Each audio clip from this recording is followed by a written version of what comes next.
আসসালামু আলাইকুম। Hello guys, আজ ঈদের দ্বিতীয় দিন। আমরা সবাই দেশিরা, বাঙালি, প্রবাসীরা একসাথে ঈদের আনন্দ সবার সাথে শেয়ার করলাম। আপনার কাছে যদি একটু ভালো লাগে ইনশাল্লাহ সবার কাছে ভাগাভাগি করবেন।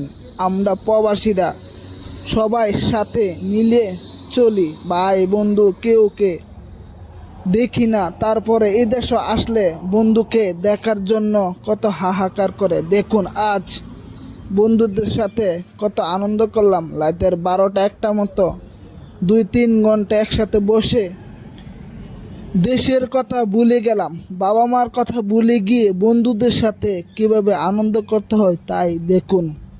আমরা প্রবাসীরা কত কষ্ট নিয়ে দিন কাটাই, দিন যায় রাত যায়, শুধু ডিউটি ডিউটি। 2-3 দিন ছুটি পাইলাম, বন্ধুদের সাথে একটি ব্লগ ভিডিও বানায়া দিলাম আপনার কাছে। অবশ্যই ভালোবাসা থাকলে আপনারই পারবেন একটি ভালোবাসার কষ্টগুলো শেয়ার করার জন্য, আপনার কাছে শেয়ার করার জন্য আমি একটি ব্লগ ভিডিও বানাইলাম। অবশ্যই যদি ভালো লাগে লাইক শেয়ার কমেন্ট করে জানিয়ে দেবেন কেমন হয়েছে। আমরা প্রবাসীরা নিজের লক্ষ্য মনে করে সবার সাথে চলি। কে বাড়ি কোন জায়গায় আছে না আছে লক্ষ্যের লগে কোনো মিল নাই। আজ দেখুন প্রবাসীরা ভালোবাসা দিয়ে সবাই একসাথে থাকা, ঘুমা, খাওয়া একসাথে।